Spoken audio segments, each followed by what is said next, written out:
Bears mock draft 21.0 coming at you here on Chicago Bears Now. I'm Harrison Graham as we keep the mock drafts rolling. Can we get to 30 before April 25th? Don't challenge me. I don't know if we could do 9 more after this, but 25 definitely in the realm of possibility. It is officially draft month. April is here, and the Bears, as of now, still only have 4 picks, but 2 of them are in the top 10, so certainly a lot of flexibility if they want to move down from number 9. We all expect them to take Caleb Williams number 1. They got 75. They got 122. They got future capital if they feel the need to jump back into the second round potentially if they want to do that. So Ryan Poles still has flexibility even though he only has 4 picks in this draft. Now, with the draft being here this past month, Bears Now and the Raiders Report were our 2 biggest channels here at Chat Sports. I want to take them down in a sub-battle here in the month of April. Mitchell Renz, Jeremy Chuggs, great guys, but, you know, they talk a little bit. They talk that smack, and, you know, I want you guys to back us up here. I want you guys to clap back, if you will. I mean, we smoked the Raiders with Tyson Bagent last year. Let's smoke them in the subscriber battle. If you want daily coverage, hit that subscribe button right now. All right, let's get to our mock draft here, and with the number 1 overall pick, no surprise here, Caleb Williams is the selection, as he obviously is the heavy favorite to be the number 1 overall pick. You know, we could talk about his numbers, we could talk about his talent. We've done that a million times, and obviously we'll continue to do so. I think he's got everything you need. I think he's got the physical attributes that you want. I think he's got the mental fortitude to take over for a player who was beloved here in Justin Fields and to take on a city like Chicago that hasn't had a great history at the quarterback position. I would say this is the most anticipated pick since 2017 for the Bears, and you could argue one of the most anticipated picks in the history of this franchise. It's hard to go year by year and figure out, you know, how to rank all that, but it's top 5 for sure, if not top 3. I can't wait for this. There's going to be a lot of pressure on this kid, but I think he can handle it. He's checked those boxes for me during this pre-draft process. He really, really has. He's handled all the scrutiny, most of it that's been unfair, really, really well, and I'm excited to see what he can do as the face of this franchise. All right, trade alert. The top 3 receivers and Joe Alt were all off the board when our pick came up at number 9. So we're going to trade down. Raiders came calling. They offered 13, 77, and 112 to send 9 and 122. So essentially move down 4 spots in the first round, pick up a 3rd, and then move up 10 spots in the 4th round. The math checks out. It's a pretty fair trade here. The Raiders are paying a slight premium here, which is kind of what you're looking for, you know, in the late 10s or early teens here in the draft. So I think it's a pretty good trade overall, especially when the top players on the board, like it wasn't like there was an obvious pick. So I was cool moving down. Now, what do you guys think is the best course of action with the number 9 overall pick? Do you think you just keep it and make a selection? If so, type K for keep. If you want to trade up, type U for trading up. Or if you think trading down is the best course of action, go ahead and type D for trade down. K for keep and make the pick there. U for trade up or D for trade down. Let me know what you guys think. So obviously we traded down here and we end up with Texas defensive tackle Byron Murphy. Now, full disclosure, Dallas Turner was already gone. Jared Verse went in that chunk as well.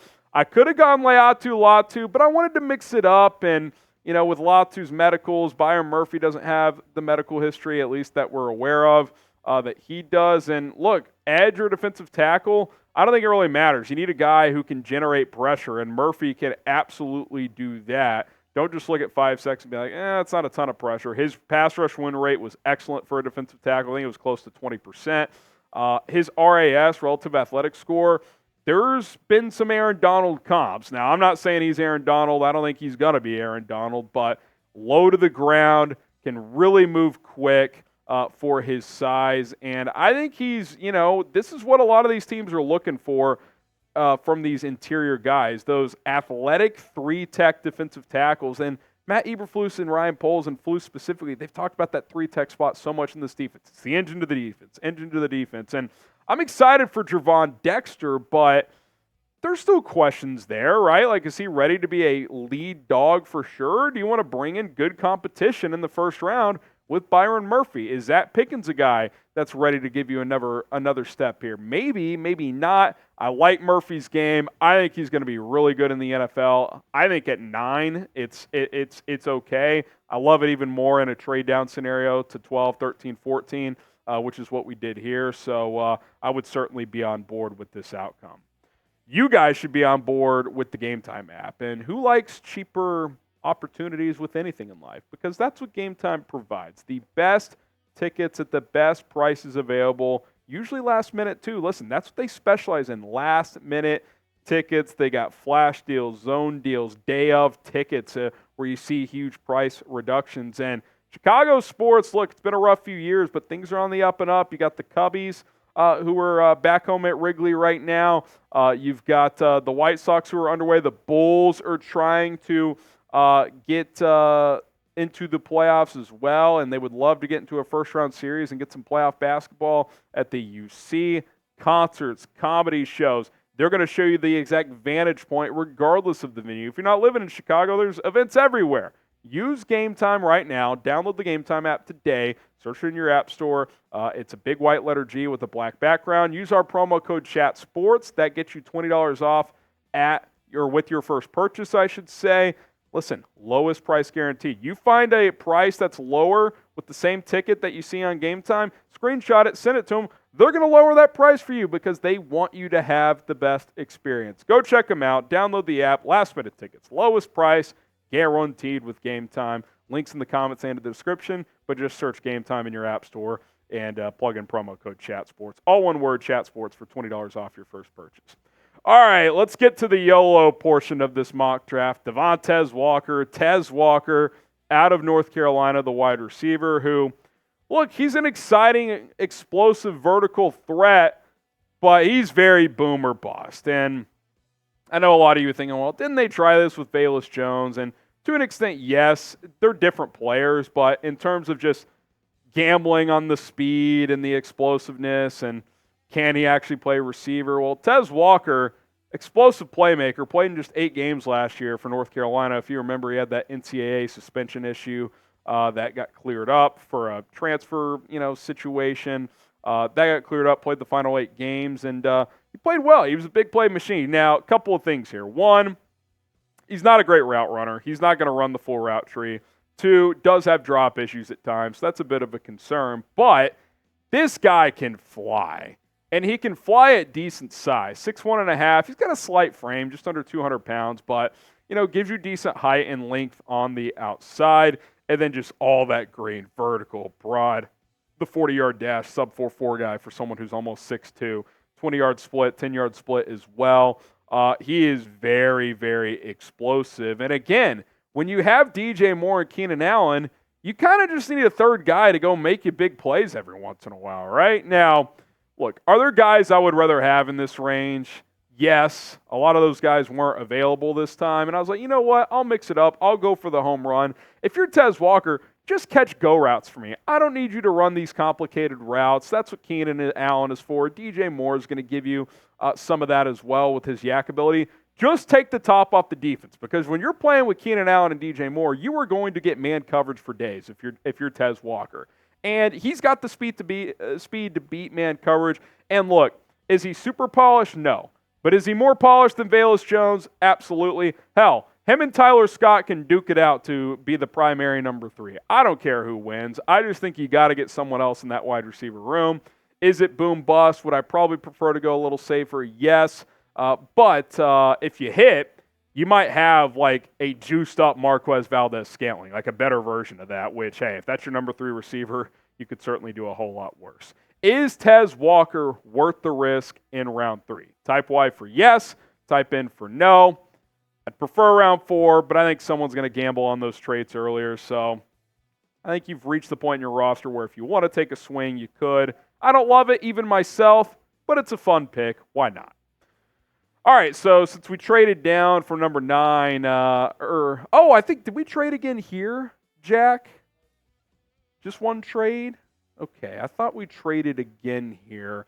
I'll have to double check that. Sedrick Van Pran, the center out of Georgia here with the number 93 overall pick. You know what we did? We did trade here. This is on me. I didn't script the graphics. So what we did is we traded down from 77, that extra pick we got with that first trade down from 9 to 13, traded down from 77, picked up 93 and 113. So I know it's a little bit confusing, but moved down in the third round, picked up a fourth round pick. So 6 picks in total after the 2 trades. Anyway, here's Sedrick Van Pran. You look at the PFF grades here. My fault on the lack of a trade graphic. That's on me. But we've talked about him before. Late third, early fourth, I think that's proper range for him. I think he's got starting center potential in this league. But the beauty here is you wouldn't need him to start in 2024. He could kind of just be a guy you redshirt, right? Sit him behind Coleman Shelton and or Ryan Bates. We'll see who ends up starting there. And just sit and learn, right? Like, he's better than Doug Kramer. Kramer can be a practice squad guy. But with Coleman Shelton on a 1-year deal, with Bates having 2 years left and the ability to play guard, Van Pran could be your 2025 starter if things go well. If he develops and gets a little bit stronger with that play strength in the NFL, I think he's got the ability to do it at this level. I just think he needs some time to sit. And what better situation than this, where you don't have to play right away if you are Van Pran. All right, so this is the Bears' own fourth-round pick after that first trade, moving up from 122 to 112 with the Raiders. Maason Smith, the defensive tackle out of LSU. We've talked about him a couple of times as well. Listen, he never put it all together at LSU, but when he played, you could see the flashes. 7 sacks almost in 22 career games. It's a sack almost every third game for an interior guy at the college level. That's pretty good. He's an athletic stud, and the problem with him is he had some injuries. There were some off-field concerns, but if the Bears feel comfortable, I think in the fourth round, former 5-star recruit, you look at the measurables, right? 6'5", over 300 pounds, his arm length 35 inches, which we know the Bears value. Good athlete, not premier, but good. The Bears like traits. This guy has traits. Are you going to take a risk like this in the first or second round? No, we saw that with Jalen Carter last year. But in the fourth round, when your roster is in a place where you don't have gaping holes everywhere like you did 2 years ago, Maason Smith might be worth the swing on day 3. And hey, you already took Byron Murphy, so this is kind of a luxury pick, right? Like, if it doesn't work out, it doesn't work out. If it does, though, he's got starting potential. He's that talented. He just has not put it all together up to this point. But you see this sometimes where, guys are a little immature in college. Things don't click, and then they get in the right situation in the pros, maybe get some mentorship under an Andrew Billings, a Montez Sweat. Maybe, just maybe, it clicks in the NFL. I think in round 4 it could be worth that swing. All right, so this was the second trade. We picked up that extra fourth-round pick. Christian Jones, the offensive tackle out of Texas, who's been moving up boards. He could go third or fourth round. Get him in the fourth here. I love him as a swing tackle. And look, early day 3, I think that's kind of what you're looking for with offensive linemen. Quality backups that could be starters in the future. That's kind of what they got out of Braxton Jones, right? Good athletic profile that you felt like could be a good backup. And hey, who knows, in that situation, he was able to win a starting job because the Bears had torn down the roster, and Braxton Jones has been a serviceable above-average player. I think Christian Jones could do something similar. Sit as a rookie, be the swing tackle. I think he'd be an upgrade over Matt Pryor and potentially Larry Borum. And then, who knows after that? If you don't want to pay Braxton Jones in a couple of years, Christian Jones could start maybe. Or maybe he's just your long-term swing. Who knows? But in the fourth round, I think that's pretty good value overall. So there you go. 6 players in this mock draft. Caleb Williams, then you get Byron Murphy in a trade down from number 9. Tez Walker, boom-bust selection in round 3. Sedrick Van Pran, a developmental center in round 3 that could start in 2025. Maason Smith, another boom-bust selection there in the 4th round. And then Christian Jones, who maybe it's a lower ceiling, but it's a high-floor guy. If he has to step in and play, is going to give you serviceable playing ability. There you go. Kind of did it differently this time. Grade this mock draft 1 to 100. 100 being I absolutely nailed it. 1 being this is the worst mock draft you've ever seen. Even I'm admitting I took some swings here. But hey, you know what?